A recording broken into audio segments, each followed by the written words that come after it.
ግን ሀብታሙን እንርዳው እናሳክመው ብር እንስጠዋሉና ቀጥታ እኔን በጥቁር መኪና አፍነው ገርጅ ወሰዱኝ። እስከ ደም መስዋዕት ተናግሬዋለሁ ሚዲያ ላይ ሰይፍ አቅርበው እናርዳለን እዚህ እንጨምርሃለን እንዲ ነው ይሄን እንደው መዘው አጋጣሚ እዚያ ቤት ውስጥ ያየኋቸውን አርቲስቶች ሁሉ በግል ዩቲዩብ ተናግሬያለሁ። የሚያወራቸው ነገሮች ምርት ደለጎ ነበር ረጅም ቀን በርሚልም ነበር ጊዮርጊስ በቃ መንፈሱን በደንብ ታውቀዋለህ። ኢሉሚናቲ ማን ነው ምንድናቸው እነ ኢሉሚናቲ በኢሉሚናቲ ኤጀንቶች በኢሉሚናቲዎች አሁን በህይወት የለም ነፍሱን እግዚአብሔር ይማረው። ሳጥናኤል ጎል በኢትዮጵያ መጽሐፉን አነበው ነበርና በጣም ወዛገብበት የነበረ ትልቅ መጽሐፍ ነው። እንዳለ የሳጥናኤል ጎል በኢትዮጵያ ላይ የተጻፈው ሀብታሙ ላይ የተደረገ ነገር ነው። ሀብታሙ እንደ ነገ ሊሞት ነገ ይገሉኛል ድንግል ማርያምን ነገ ይገሉኛል ብሎ ተናግሯል።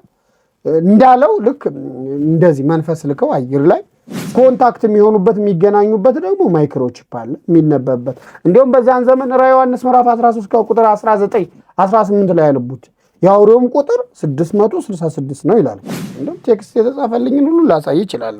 በአንተ ጉዳይ ስብሰባ ጨርሰናል ልንገልህ ወስነናል ተንግሪ በኋላ ምናምን ሚሉ ሜሴጆችን ላሳይ የ666 በጣም ብዙ ነገር ተብያ ኃያላኑ ሴራ በኢትዮጵያ ድብቅ ሚስጥር ነው የሚለው መጽሐፉ።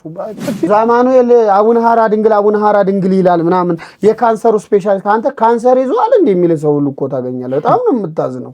በርሚል ጊዮርጊስ ግን ያለውን ኃይል እደውዩት ፕሮቴስታንቶች ለመላው የፕሮቴስታንት እምነት ተከታዮች ይሄ ጥሪ ነው። በዚህ ወቅት ደግሞ ታዋቂ ሰዎችም ነበሩ። ቦታው ላይ የተከሰተም አደጋ ነበረ።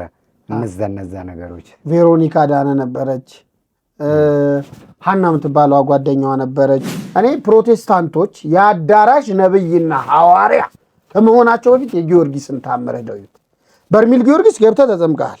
ኦ ፍጡነ ረድኤት ሩፀተ ነፋስ አውሎ ለዘይጼዋ ከበተወክሎ ጊዮርጊስ ቅረብ ለምሕረት ወለተሳ ሰላም በሀገር ውስጥና ከሀገር ውጭ የምትገኙ ውድ የኦርቶዶክስ ተዋሕዶ ቤተክርስቲያን እምነት ተከታዮች እንደምን አላችሁ? በያላችሁበት ሰዓትና ዘመን አቆጣጠር የእግዚአብሔር ፍጹም ሰላም ይብዛላችሁ። ይህ ዶርቃ መንፈሳዊ ሚዲያ ነው።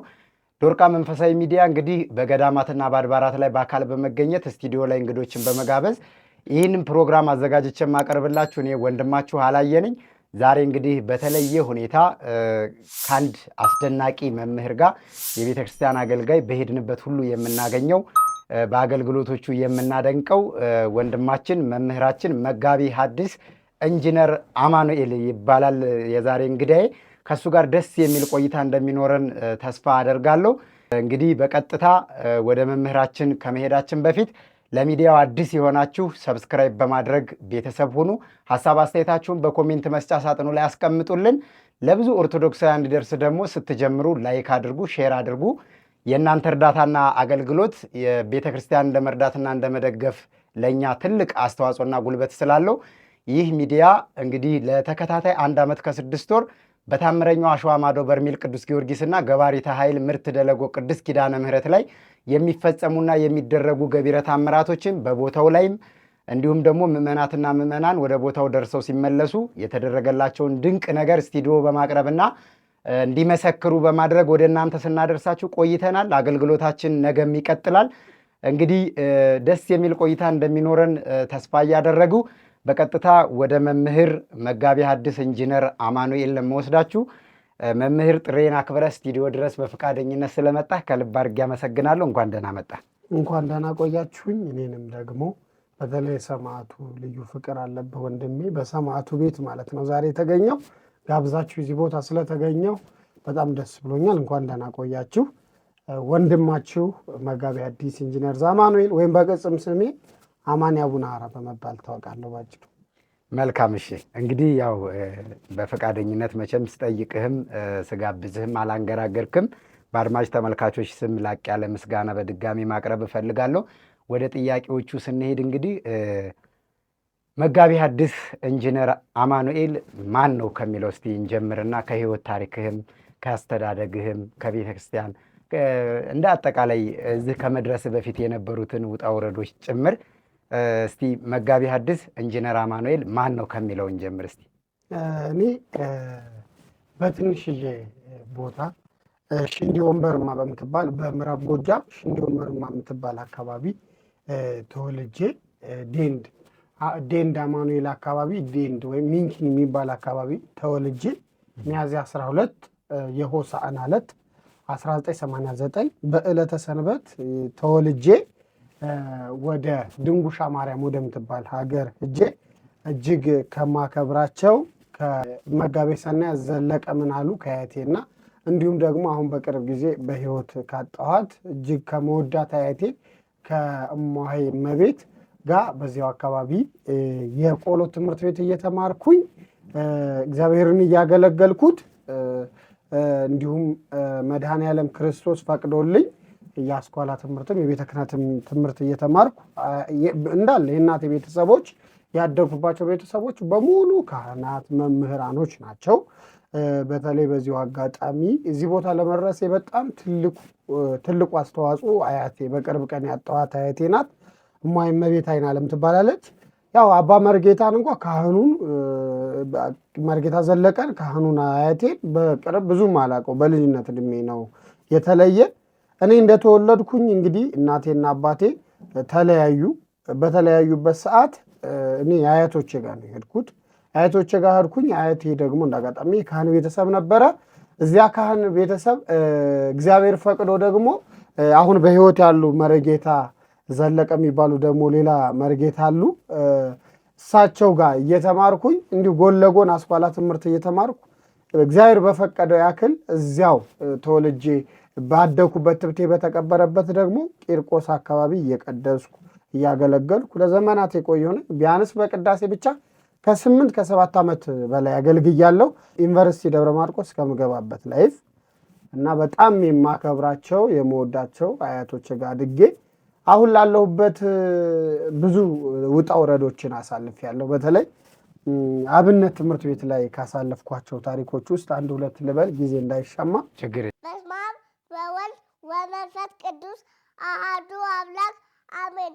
ታላቅ መንፈሳዊ ጉዞ ወደ ታምረኛው ጸበል በሚል ቅዱስ ጊዮርጊስ መጋቢት 21 አይቀርም 09 41 16 16 በ09 43 12 12 12 ብላችሁ ደውሉ። እንደኔ መታችሁ ዳኑ። አንዴ እየተማርኩኝ አብነት ትምህርት ቤት ወደ ቢቼን አካባቢ ምግብ ይጠፋል እና አንድ ፍሬው ምለው ጓደኛ አለ፣ እንዲሁም በሚዲያ ሊያየኝ ይችላል። ምግብ ጠፋና ሰፈረደን ስንጠቅስ ምግብ ስንጠይቃቸው ምግብ የለም ይሉናል እና ምግብ የለም ነው የሚሉን። በቃ ስራ ውሎ ደክሟቸዋል። በእንተ ስሟ ለማርያም ስለ ቸሩ ፈጣሪ እያልና ይዛኔ ያውቁታል። የጉባኤ ቤት ሁሉም ሰው አይሰጠንም። እንደ አጋጣሚ ጎመን የተጣዳለና ስራ ውለው እነሱ አልበሉ። እኛ አረ ፍሬው ዛሬ ስንተክስ ምንም ቀኑ ሙሉ ብንውል ሰዎች ስራ ነው ያሉ፣ ምግብ ሊሰጡን አልቻሉም። የያዘ ነው የሰሌን አስኮፋዳ ነውና ስመ ማርያም ጠርተን የምናደርግበት ሙሉ ጎመኑን ብድግ አደረጉና ጨመርኩት በዚያ በያዝኩት ሰሌን። ያንን ጎመን ወስደን ተማሪዎች እውነቴን ነው በዛ ነሐሴ ወር ሐምሌ ወር በጣም ምግብ የሚጠፋበት ነበር። ራት በልተን አድረናል እና ዛሬ ሲደውልኝ ጓደኛዬ አሜሪካን ነው እንዲሁም አሁን በቅርብ ሄዶ እያገለገለ ያለው እንደ አንተ የጎመን ሌባ ነው የሚለኝ።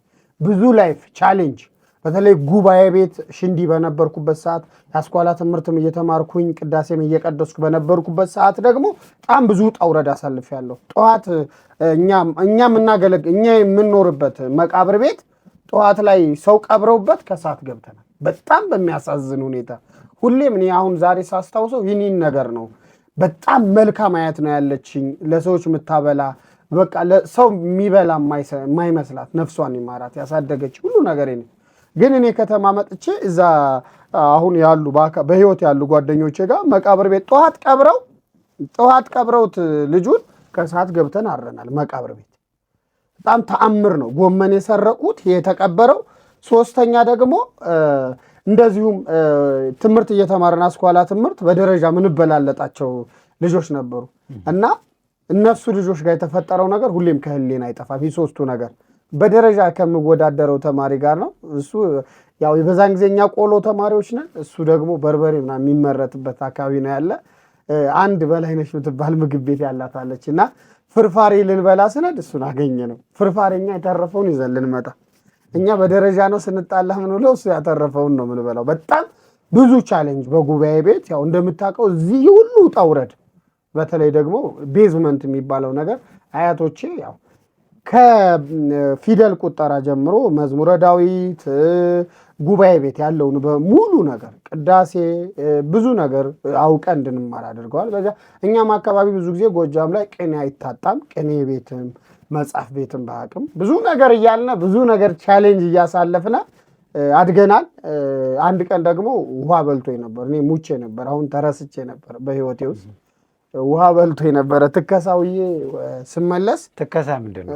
ትከሳ ማለት ይህ በእንተ ስሟ ለማርያም ስለ ቸሩ ፈጣሪ ምግብ ልመና እመቤታችንን ሰላም ለእንግዳኪ ለእሳተ መለኮት ትንፋቁ ዘይቀድስ ነፍሰ ወያጥም ወቁ ማርያም ድንግል ለነዳይ ንዋይ ወርቁ። አየው እመቤታችን ለነዳይ ላዘኑ ስሟን ጠርቶ ንዋዩም ወርቁም ምግቡም ሁሉም ነገር ነች ድንግል ማርያም። ለተቸገረ ሁሉ በእንተ ስሟ ለማርያም ስለ ቸሩ ፈጣሪ ብለህ ስንል የመብርሃንን ስም ጠርተን መብላት ማለት ነው። ትከሳ እንደዛ ልመና ቆይተን ስንመጣ ውሃ ሞልቷል። እንዳጋጣሚ ውሃውን ተሻግሬ ሰድ ከበል መጣና ይዞ ሄደ። ከዛም በኋላ በትንሽዬ ዛፍ ላይ ተውጨንጭዬ የቀረው ብዙ ከሞትኩባቸው የቀኖች ውስጥ ማስታወሳቸው እንደዚህ አይነት ቻሌንጅ የጉባኤ ቤት ቻሌንጆች በጣም ደስ የሚሉ ብዙ ድንቅ አሁን ሰው እንዲወፍረ አምሮብህ ምናምን ስታይ ያን ላይፍ ያላሳለፍከው የሚመስለው ሰው አለና ብዙ ታሪክ አለ። ከዚህ ሁሉ ውጣ ውረድ በኋላ እንግዲህ ደብረ ማርቆስ ዩኒቨርሲቲ ተገባ። ከዚያ ኮሌጅ እዚህ ተብሎ እንዲህ ትምህርት ምናምን ተጀመረ። እስካሁን የአቡነ ሐራ ድንግል አገልጋይ እስከሚሆንበት ድረስ ባጭሩ ይሄን ይመስላል። ጉባኤ ቤት ብዙ ታሪክ አለ። አሁን እንዲሁም እያስታወስኩት መጣሁ። በተለይ ክረምት ወር ሲደርስ ምግብ ይጠፋል። በጣም ሀዘን ነው። አርሶ አደሩም ያው ምርት የሚጨርስበት ጊዜ ስለሆነ በችግር ነው የሚታለፈው። ሁላችንም ባደግንበት አካባቢ ገጠር ከመሆኑ አንጻር ምግብም በችግር ነው። እነሱም ከቤት ያለውን እዳር ያወጣው ዘርተው የውጩን እየጠበቁ ያሉበት ነው። ገና ስለማይደርስ ስትተክስ ይጠፋል። በጣም ብዙ ተንኮል ሰርተን እናውቃለን ጉባኤ ቤት ሆነን። በተለይ አንዴ ደግሞ አንድ በጣም ምንፈራው ነበረ። ከዛ እየተከስነ ኮቾሮ እያደረግነ እያዋጣን ሁሉ ነው የምናበላው። በቃ አለቃ ነው የጉባኤ ቤቱ እና ክረምት ደርሶ እሱ ክረምት የሚበላውን ኮቾሮ ቋጥሮ በላይ ያስቀምጦታል። አጅሬ ወዬ ሳስታውስ ምግብ ሲተከስ ያው ብዙ ትቸገራለህ። እንደዚህ ጉባኤ ቤት ማራ ቤት ምትሄደው በሳምንት አንዴ ነው ምርፋቅ የሚደርስ በጣም ብዙ ተማሪ አለ። በተለይ ያለፋ እየተማረ ስቃይ ነው። በሳምንት አንዴ ነው። ከዛ እኔ የተቋጠረች እንዲህ በወየው ክንዲ አይነት በአረንጓዴዋ የተቋጠረች ኮቾሮ አለች። ያቺን አወረድኩና ወኩኬ ጉሎ ሞልቼ ቁጭ አደረግለት ለልጁ ጋር። ወኩኬ ማለት ምን ማለት ነው? ሙሉን እዛ ጋር የነበረውን የደረቀውን እንጀራ ኮቾሮውን አወጣሁና በእኔ ዕቃ አድርጌ ጉሎ ሞልቼ ሰቀልኩለት ልጁ እንደነበር አድርጌ ማለት ነው ጉሎ። ከዛ ሳየው አበደ። በወሩ ምናምን እኛ በልተን አጠናቀናል። እሱ ቼክ ሊያደርግ ሊበላ ሲያወርደው እንደዚህ በጣም ብዙ ተንኮል ውስጥ ነው የሚያሳልፈው። ከዛ የሚገርመው እንደዛ እንደበላሁበት ነገርኩትና እኔ ትምህርቴን ወደ ሌላ ሀገር ሄድኩ። ተናግሬ ለልጁ በቃ ሌላ ነገር ሲያስብ ሌላ ጉባኤ ቤት ቀየርኩ። በጣም ብዙ ታሪክ አለ ጉባኤ ቤት እና በትስሱ ዛማኑኤል ይሄ ማለት ነው ደካማ ትንሽዬ ብላቴና ብዙ ቻሌንጅ ግን ያሳለፈ በጣም ብዙ ቻሌንጅ። ያውም ጊዜ ሰጠን ብናወራቸው እግዚአብሔር ምስክሬ ነው በጣም የሚገርሙ ቻሌንጆችን አሳልፈናል። በተለይ ጉባኤ ቤት በጣም ፈተናም አለ፣ ረሃብም አለ፣ ችግርም አለ፣ ጥምም አለ። ገንዘብ እንደፈለገ አይገኝም። ሰው ደግሞ በዛን ሰዓት ቆሎ ተማሪነ ፎጣ ነው የምትለብስ ቸክ የሚያደርግ የለም። ዘመድ ይጠላሃል። በጣም ብዙ ነገር አለ ጉባኤ ቤትና ዩኒቨርሲቲ ያው ሰው ብዙ ጊዜ ይፈተናል። ፈተናዎች አሉ። ግን ያ ሁሉ አውጦ አልፎ ክብር ለመድኃኔዓለም ዛሬ የተቀበረበት ሰው ጋር እንግዲህ ሰው መቃብር ላይ አትረሱ ነው የሚባለው አይደል? እኛ ጉባኤ ቤት ሆነን የተማርነው መቃብር ቤት ሆነን የተማርነው። ዛሬ ደግሞ እዚህ ለመድረስ አብቅቶናል። ክብር ሁሉ ለእርሱ ይሁን። ባጭሩ ዛሬ እዚህ ላይ ሆነ ከታች ያሉ ጉባኤ ቤቶች ላይ አንተ ካለፍክባቸውና ከመጣህባቸው ወደ ታች ስታስብ ምን አይነት አመለካከት አለህ ለጉባኤ ቤቶች? በቃ ጉባኤ ቤት ማለት የኔ ህይወት ነው። ጉባኤ ቤት ማለት በዚህ ሰዓት ለኔ ህይወቴ ነው።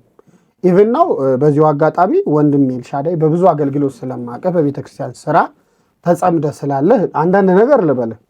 እኔ አሁን ብዙ ስራ የቤተክርስቲያን እርዳታ ቤተክርስቲያንን ስለ ገብርኤል ብላችሁ አሰሩ፣ ስለ ማርያም ብላችሁ እርዱ በመባል ነው። እንዲሁም ያለፍኩ ሁሉ አቡነ ሐራ ይሉኛል፣ ስለ ገብርኤል ይሉኛል። ብራንዴ ነው፣ መታወቂያ ሆኖኛል። ቤተክርስቲያን እንዲሰራ ጉባኤ ቤት እንዲሰራ ብዙ ጊዜ እንደውም አስራት በኩራቴን አሁን ባለሙያዊም እሰራለሁ፣ በመንፈሳዊም ስራ እሰራለሁ። አስራት በኩራት ማውለው ለጉባኤ ቤት ነው ቃል ገብቻለሁ። ሌላም ደግሞ በዚሁ አጋጣሚ በቅርብ ቀን እግዚአብሔር ከረዳይ ሰርቼ የማስረክበው አያቶቼ ጋር አሁን አያቴ ያረፈች ሴቷ አያቴ ወንዱ አያቴ እዚያው ብራና ደምጦ ከቀለም በጥብጦ ቅዳሴ የጻፈበት ብዙ የቤተክርስቲያን ንዋያተ ቅድሳት ራሱ ቀርጾ መስቀል ሳይቀር የሰራበት ድንጉሻ ማርያም በቅርብ ትልቅ ትምህርት ቤት ጉባኤ ቤት የግዕዝ የቅኔ ጉባኤ ቤት ሰርቼ ትምህርት ቤት አስመርቃለሁ። በቅርብ ጊዜ ትልቅ ፕሮጀክቴ ነው። በብዙ ሚሊዮን ነው። እግዚአብሔር ከረዳይ እንዲህ አይነት እቅድ አለ። በጣም ክብር ልዩ ቦታ አለ ለጉባኤ ቤት ለማለት ነው። መልካም እንግዲህ መጋቢ ሐዲስ ኢንጂነር አማኑኤል ዛሬ በዚህ ደረጃ በቤተ ክርስቲያን አገልግሎት ተጠምደህ ከማየቴ በፊት አንድ በተላላፊ ቪዲዮ ነው ያወቅኩህ። እኔ መጽሐፍ ጽፌያለሁ። እሱን በደንብ እንታብራራልኝ ስለምፈልግ ኢሉሚናቲ በቃ የሆነ ሰዓት ላይ በማን ሚዲያ እንደሆነ አላስታውስም፣ ብቻ ሚዲያ ላይ ወጥተህ ነገ ሊገሉኝ ይችላሉ፣ ብዙ ማስረጃ ይዣለሁ፣ ሴራቸው ይሄ ነው፣ እናጋልጣለን ምናምን በሚል መጀመሪያ የታወቅከው ወደ ሚዲያ የመጣህበት ርዕስ ይመስለኛልና በዚህ ልክ እንደዚህ ጠልቀህ ገብተህ ልትከራከራቸው እንደዚህ ስራቸውን ልታጋልጥበት የቻልከው ትልቁ ምክንያት መሰረት ምንድን ነው? አንተ እንደዚህ መረጃው እንዴት ሊኖርህ ቻለ? በዛ ቦታ አንተ ተጠቅተህበት ነበረ ወይስ በምን አይነት አጋጣሚ ይሄንን አወቅከው? አዎ በጣም ቆንጆ ጥያቄ ነው። እኔ የምፈልገው ጥያቄ ነው። እግዚአብሔር ፈቅዶ ይህን ነገር ወደ ሚዲያ ይዤው ስመጣ በቲክቶክ ነው ይዤው የመጣው። በተለይ ማይክሮቺፕ 666 የሚባለው የአውሬው መንፈስ ሴራ እና ትዝ ይልህ ከሆነ ወንድሜ አንድ ሀብታሙ የሚባል በርሜል ጊዮርጊስ ወስጄዋለሁ። ሀብታሙ የሚባል ልጅ እንዲህ ማይክሮቺፕ ተጠቅቶ በኢሉሚናቲ ኤጀንቶች በኢሉሚናቲዎች አሁን በህይወት የለም፣ ነፍሱን እግዚአብሔር ይማረው። በኢሉሚናቲዎች ተጠቅቶ ጥሩ ህይወት የነበረው አዲስ አበባ ዩኒቨርሲቲ ሰቅሎ የተመረቀ ሚኒሊክ ሆስፒታል ይሰራ የነበረ ጤነኛ ሰው የነበረ ወጥቶ በኢሉሚናቲዎች ግብረ ሰዶም እየተደረገበት ማይክሮቺፕ ተቀብሮበት እየተሰቃየ ነገ ሊገሉኝ ነው እያለ ከቅድስተ ማርያም ወጥቼ ስመጣ መጋቢ ሐዲስ ምለው አንድ ጓደኛ የለ አብሮ ጉባኤ ቤት የነበረ የብዙ ጊዜ ወዳጄ ነው። መጋቢ ሐዲስ ልሳየለ ይባላል። ከሱ እየወጣን ቅድስተ ማርያም ላይ አንድ ጓደኛው ዩኒቨርሲቲ አብሮት የተማረ ያን ልጅ አግኝቶት ያዋራዋል። ሲያዋራው በቃ ሊገሉኝ ነው 666ቶች ናቸው እንዲያረጉኝ ማይክሮቺፕ ተቀብሮብኛል ምናምን እያለ ነው የሚያወራው። እና እንደ አጋጣሚ ከአዳማ የመጣ ጓደኛው ነው የሚያወራው። በጣም ልቤ ነው ማለት ሰዎች አዝነው ተቸግረው ጎስቁለው ሳይ እግዚአብሔር በሚያውቀው ማለፍ አልወድም። እና ሳየው ገና ወጣት ነው ምናምን ልክ እንደዚህ ሆኖ ሳየው እግዚአብሔር ምስክሬ ነው ሰውነቴ ሻክ ነው ያደረገው። እና በቃ ምንድነው የፈለኩ ያ ጓደኛውም ስለሚያውቀው ልጁን ተጠግቼ መርዳት ነው የፈለኩ። ተጠግቼ መርዳት ስፈልግ ስንጠይቀው 666ቶች ሊገሉኝ ነው እንዲያርገውብኛል፣ የውቃጭሉ የከሌ ትባላለች እንዲ በጥቁር መኪና ያስፈራሩኛል፣ ማይክሮቺፑ ዚጋ ነው ያለ ምናምን እያለ እንትን ይላል። ከዛ እኔ በፍጹም ቲክቶክ አይቼ ነው እንጂ ማልፈው ተጠቅሜ አላውቅም። አወጣሁና ይልሽ ሲናገር ሪከርድ አደረኩት፣ ቪዲዮ ሰራሁበት።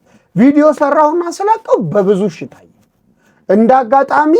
እንዳጋጣሚ ሆኖ ይህ ልጅ ማይክሮቺፕ ያስቀበሩበት ሁሉ ደውለው ማስፈራራት ሌላ ነገር ተጀመረ። እንግዲህ እግዚአብሔር ፈቅዶ ይህ ልጅ ጎዳና ላይ ወድቆ ሳገኘው እኔ በቃ ማሰብ ነው የጀመርኩኝ። በተለይ ይህ የሳጥናኤል ጎል በኢትዮጵያ መጽሐፉን አነበው ነበረ እና በጣም እወዛገብበት የነበረ ትልቅ መጽሐፍ ነው። እንዳለ የሳጥናኤል ጎል በኢትዮጵያ ላይ የተጻፈው ሀብታሙ ላይ የተደረገ ነገር ነው። ሳይው የእውነት ግራ ነው ይገባኝ። መጽሐፉን ደጋግሜ ማንበብ ጀመርኩ። ልጁ የሚያወራኝና መጽሐፉ ጋር የማገኘው ብዙ ነገር ተመሳሳይ ነው። ከዛ ልጁን ከጎዳና ላይ ያነሳሁት፣ ጸጉሩ ተስተካከለ፣ ልብስ ለበሰ፣ ምናምን ወሰድኩት እኔ ጋር። ልጁንም ሲገሉት አብረው ይገሉኛል፣ እኔም የፈለገ ኃላፊነት ወስዳለሁ። የሰው ልጅ ከእንደዚህ ህይወት መበላሸት በላይ ሌላ ነገር የለም ብዬ እግዚአብሔር ሆይ ከፊቴ ቀደም።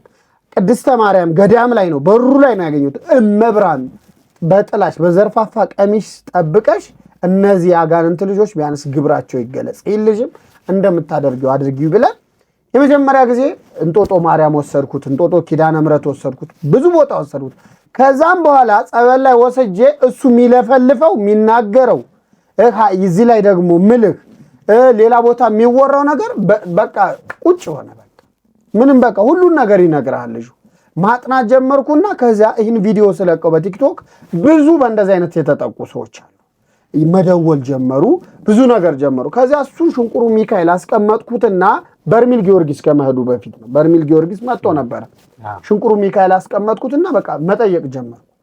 መጠየቅ ስጀምር አንዳንድ ነገሮች ይሄ ልጁን ማጋለጥ ስጀምር እኔን ሀብታሙን እንርዳው እናሳክመው ብር እንስጠዋሉና ቀጥታ እኔን በጥቁር መኪና አፍነው ገርጅ ወሰዱኝ። እስከ ደም መስዋዕት ተናግሬዋለሁ ሚዲያ ላይ።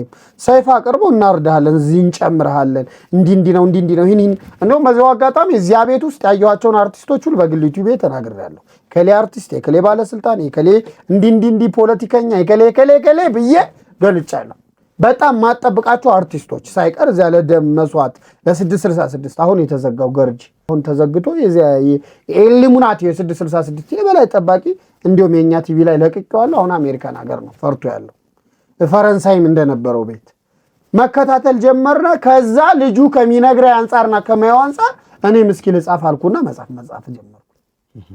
ልጁ ጋር የምታየው ነገር እዚያ ጋር የምታየው ሪያሊቲ የሚያወራቸው ነገሮች ምርት ደለጎ ነበር ረጅም ቀን በርሚልም ነበር ጊዮርጊስ። በቃ መንፈሱን በደንብ ታውቀዋለህ። ኢሉሚናቲ ማን ነው ምንድናቸው እነ ኢሉሚናቲ ሰይጣን ምንድነው የሚለው በደንብ ልጁ ጋር ታውቀዋለህ። ወደዚህ ስራ ገባው፣ ማህበር አቋቋም፣ ከሀገር ውስጥ እስከ ውጭ ሀገር እንዲህ ሴቶቹ ነው የተደፈሩ ግብረ ሰዶም የደረሰባቸው በጣም የሚዘገንን ለህሊና ለሚዲያ በጣም የሚሰቀጥጥ ነገር ሴቶቹ ነው ሴቶች የሚደፍሯቸው፣ ወንዶቹ ነው ወንዶች እየደፈሩ እንዲህ ለዘመናት አከርዘው በሱስ በምን የያዟቸው ግብረ ሰዶም ያደረጓቸው ሰዎች ነበሩ። እንዲህ ያልፈሩትን ይገሉናል ብለው የማይፈሩትን እየወሰድን ጸበል እያደረስን ከሀገር ውስጥም በውጭ ሀገርም በሚገኘው ገንዘብ ደግሞ ምንችለውን ሕክምና እያሳከምነ መኖር ጀመርነ። ሀብታሙ እንደ ነገ ሊሞት ነገ ይገሉኛል፣ ድንግል ማርያምን ነገ ይገሉኛል ብሎ ተናግሯል። እንዳለው ልክ እንደዚህ መንፈስ ልከው አየር ላይ ጸበል ባለበት ቦታ ሞተ። እሱም ወደ ፈጣሪ ወደ ንስሐ ገብቶ ታርቆ ከመድኃኒዓለም ጋር ብዙ ነገር እና ኢሉሚናቲ 666 ማለት ገንዘብ እንሰጣችኋለን እያሉ እያጭበረበሩ የሰውን ገንዘብ የሚቀበሉ ውሸታም ሌባዎች በተለይ ኢትዮጵያ ላይ ተስፋፉ። በማስመሰል በውሸት የሰዎችን ገንዘብ እየበዘበዙ ያሉ በጣም ብዙ ሌባዎች አሉ።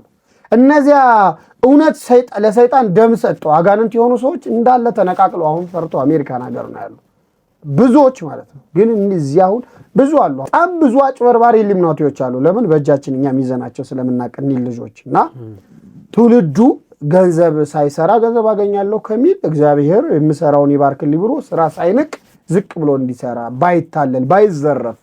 አሁን አሜሪካን ሀገር 50 ሚሊዮን ብር ነገ አስገባልሻለሁ ብለው 1 ሚሊዮን ብር ዛሬ አስገቢ ብለው 1 ሚሊዮን ብር አስገባት ብሎ ካረጓ ስልክ አይነሱም፣ ራሷን አጠፋች። እንዲህ አይነት ሸዋሸዋ የተጀመረበት በኢሉሚናቲም ስም ነው።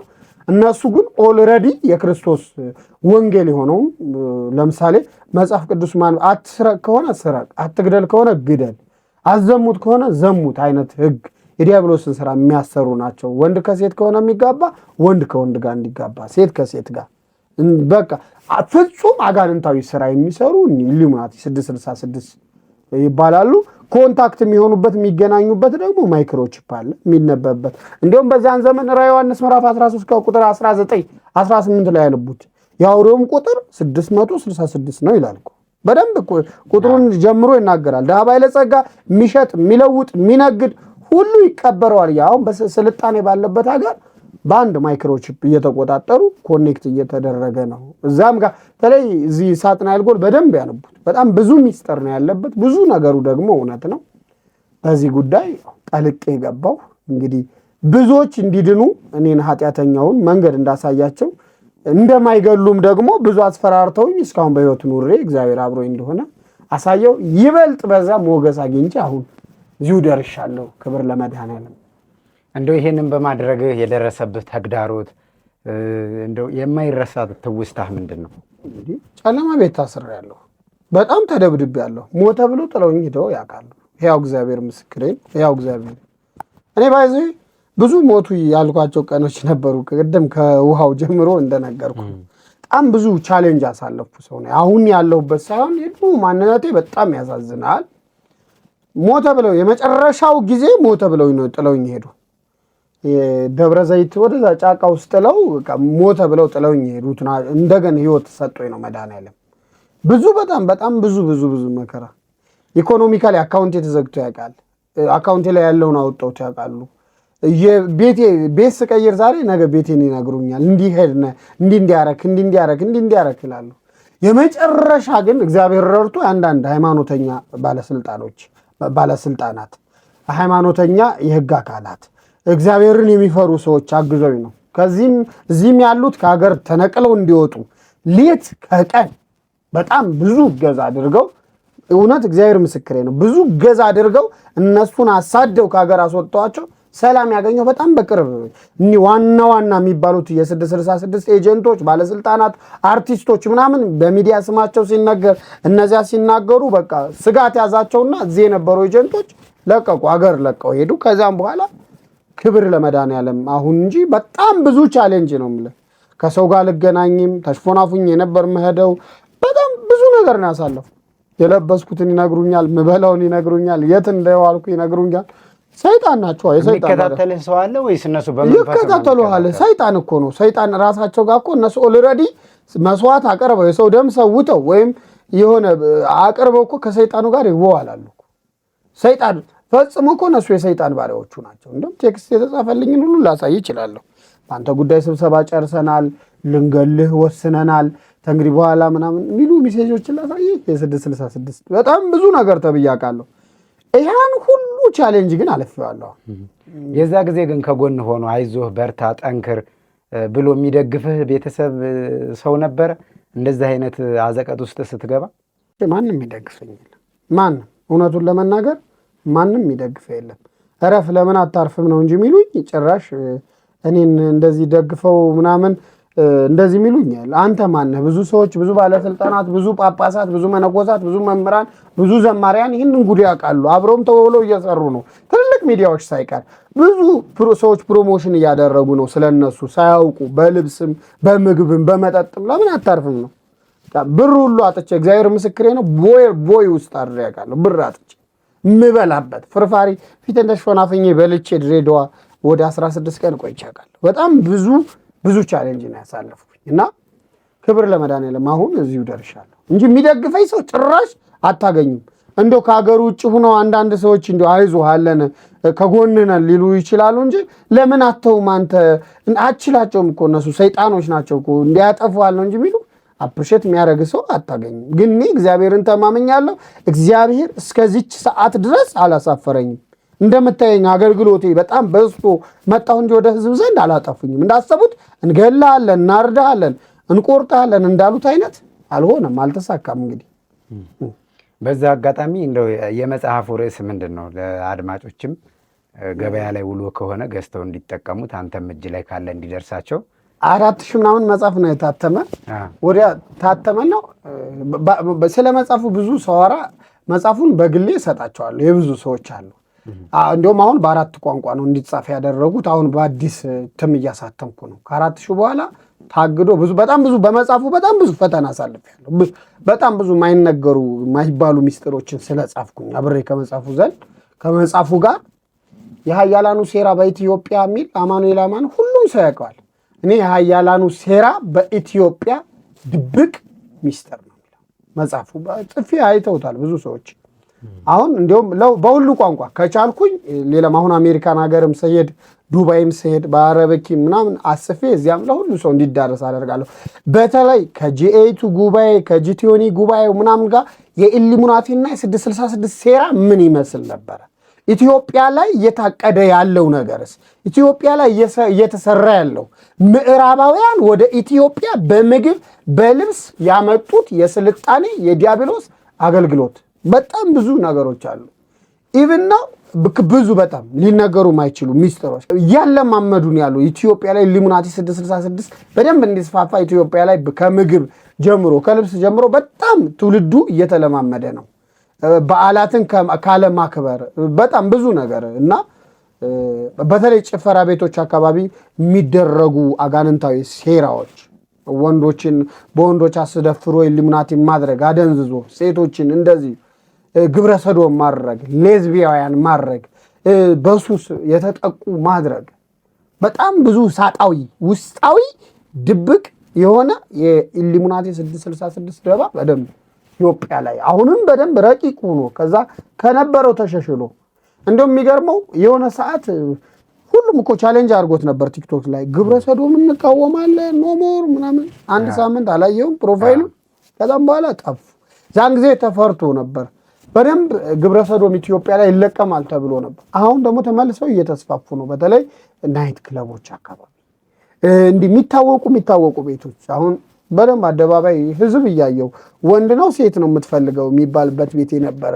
እዚሁ ፈረንሳይ ጋር የ666 ቤት ነው ሰው ሁሉ እያወቀው ተፈርታ ሴትዮ አሜሪካዊ ነች በጣም ብዙ ደባ ነው ኢትዮጵያ ውስጥ የምታየው ገርጂ ጋር የነበረው ብዙ ታዋቂ ክለቦች ወንድ ነው ሴት ነው የምትፈልገው የሚባልበት ወንድ በጣም የኢሉሚናቲ ግብረ ሰዶማዊ ሌዝቢያዊነት የሚሰራበት የሰይጣን አምልኮ ቦታ መልካም መምህር በዚሁ አጋጣሚ መጋቢ ሐዲስ የሚለውን የቤተ ክርስቲያን መንፈሳዊ ስም ስያሜ ከማን ነው የተቀበልከው ማን የሚባሉ አባት ናቸው የሰጡ እንዴት ሳገኘው እኔ ብዙ ጊዜ ይህን ጥያቄ ብዙ ሰዎች ጠይቀኛል እና መጋቢ ሐዲስ እንዴት በዚህ ድሜ ሆንክ ይህ አዲስ ኪዳን የትርጓሜ መምህር አይደለም ነው የሚሉ ባለባብሴ አይተውኝ የሚሉ ሰዎች አሉ እኔ ጉባኤ ቤት እንዳልኩ ነው አያቶቼ ጋር ነው ትምህርት የጀመሩ ገና በ5 ዓመት የጀመሩ ትምህርት ቆሎ ተማሪ ቤት ነበርኩኝ እና አዲስ ኪዳን ኔንታ ሶሎሞን ደብረ ማርቆስ ነው ጉባኤ ቤት የጀመርኩት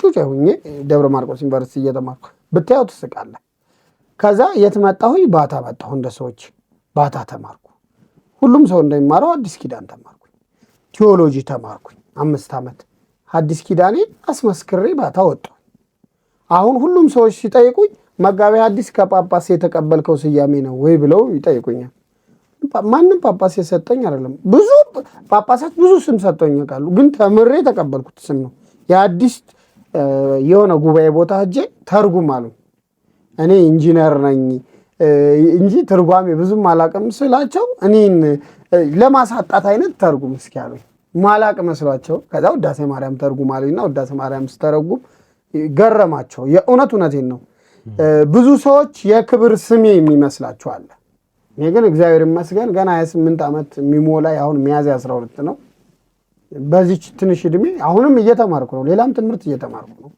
ብዙ ትምህርት እየተማርኩ ነው የሐዲስ ኪዳን የትርጓሜ መምህር እንደማንኛውም ጉባኤ ቤት እንደሚማር ሰው ጉባኤ ቤት ቁጭ ብዬ ተማርኩ ሰው እንጂ የክብር ስሜ አይደለም ወይም መጋቢ ሐዲስ ተብዬ የተሰየሙት ስም አይደለም እንደ ሰው በማህተም በማስረገጫ ተምሬ የተቀበልኩት ትምህርት ነው መልካም ለኔም ጥያቄ ስለሆነብኝ አንዳንድ ኮሜንቶችም ላይ ጥያቄ ስለወጣ ለዛ ነው ጥያቄ የጠየቅኩህ እሺ አመሰግናለሁ ሌላው እንደው በዚህ ልክ ወደ ቤተክርስቲያን ጥልቅ ብለህ እንድታገለግል ጠንካራ ሆነህ በዛ አገልግሎት ወጥተህ እንድትታይ ካደረጉህ ነገሮች በእርግጥ በመጀመሪያ በመግቢያችን ላይ መሰረትህን ስለነገርከኝ ያው ጥያቄ ላይ ስላዘጋጀሁት ብዬ ነው ግን አንዳንድ ሰዎች ተምረውም የሚጠፉ አሉና እንደው ከመጀመሪያውም ትምህርቱን ስትማር በዚህ ልክ አገለግላለሁ የሚል እምነት ነበረ አሁን ላለህበት አገልግሎት እንደው እንደዚህ ጥብቅና ጠንካራ እንድትሆን ያደረገህ መንፈሳዊ ነገር ምንድነው አያቴ ነች አያቴ የኔ በህይወት የመን እግዚአብሔር ምስክር ከእግዚአብሔር በታች ሞይኒ በቀን በጣም ብዙ ጊዜ ይጠራታለሁ አሁን የሞተችው ህዳር 12 ነው የሞተች አይመስለኝም በህይወት ያለች ነው የሚመስለው እና ቄስ መሰረት የሚባለው አጎታለኝ መልከ ማርያም እየተማሩ በቀን 3 በቀን 7 8 ምናምን ነው ማልፈው መልከ ማርያም እንዴት ሆኖ ነው ህፃን ልጅ አይደለ እንደሚያልፍ ናበልልኝ ይለኛል ቄስ ነው ከዛ ከብት እየጠበቅነው ወይም ቤቱ ሂጄ መልከ ማርያም ሳጣና ያወርኩትን በሙሉ ልለታለሁ ጎበዝ በርታ በቃ ተማር አይዞህ በቃ ትልቅ ቦታ ትሆናለህ አሁን እንደ አባ መርጌታ ትሆናለህ ይለኛል መርጌታ ነው የምትሆን ምናምን ይለኛልና ልጅ ስለሆንኩኝ እኔ ህሊናዬ ሁሌ ኤኒ ታይም መርጌታ መሆን ነው እግዚአብሔር ምስክሬ መርጌታ ለመሆን ነበር ማስብ መርጌታ መሆን ነው ማስበው ተምሬ ስሙን ማያሳዩ ሰዎች ወንጌል እንዲማሩ ቤተክርስቲያን እንዳገለግል ትልቅ ራዕይ ነበረኝ በዚሁ አጋጣሚ እግዚአብሔር ረዳኝ አያቴ ከዛ ወደ ዩኒቨርሲቲ ምናምን ስገባ ናለችኝና ልጄ ገንዘብ አልሰጥህም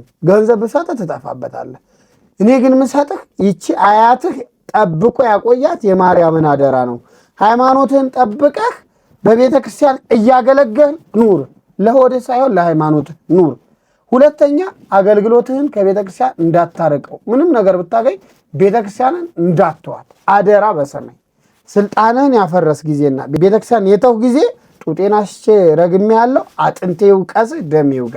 በጣም ከባድ እርግማን አያቴ። ይህንን ቃል እስካሁን ከህሊና አይጠፋም። ከቤተክርስቲያን እንዳትርቅ፣ ቤተክርስቲያን አገልግላት። በቃ በጣም መልካምነትም አያታችን ቤት ብዙ አሁን አጎቶቻችን ምናምን የምታያቸው ተሌላ ቦታ መጥተው ያደጉ ምናምን በረኝነት ወይም በሆነ በእንትን በአጋዥነት ምናምን የመጡ ናቸው እና በጣም ፍቅርን የምትማርባት ሰው በልቶ በላው ማትለያት። ስሜን ራሱ አለማየሁ ነው የምትለይ። ዓለምን አየኋት ነው የምትለይ። በጣም ነው የምትወደው። የመጨረሻ ልጇ ነኝ። በጣም አልኩ ትንፋሽ ነች። የእሷ ነገር ነው አሁንም ድረስ ቤተክርስቲያን የሆነ እንኳ ስተኛ ማህሌት እንኳ ባልቆም የእውነት አያቴ ነች። በጣም ትዝ የምትለኝ በጣም እወዳታለሁ ከምልህ ነገር በላይ እዚህ ቁም ነገር ላይ እንድደርስ አሁን ያለሁበት ፍቅር እንዲኖረ እያጸናችብኝ አያቴ ናት። ረጅም ዓመት መነኩሴ ሁና አቃቢ ሁና ስንዴ እየፈጨች ረቂቅ እያቀረበች ለመስዋዕተ እግዚአብሔር ረጅም ዓመት ኖራለች። የመምህር የካህን ሚስት ነች። አባቷም ደግሞ ካህን ናቸው። እንደዚህ ሁን አድጋ ሮል ሞዴል አሁን እንዳለ ያሉ ካህናቶች መርጌቶች የልጅ ልጆቻችንን በመቶዎች ውስጥ ታገኛለህ። ዲያቆን፣ ካህን፣ መምህር ምናምን የሷ ልጆች እና በእንደዚህ ቤዝመንት ያደኩ ሰው ነኝ። አያቴ ነች። በቃ ለሁሉም ነገር አልኩ አያቴ ነች። ከሁሉም ነገር በላይ አያቴ ነች። አሁንም ነገም ተነገም በኋላ እንጂ አባቴ ወለደኝ ጥሎኝ ነው የመጣው ወደ አዲስ አበባ።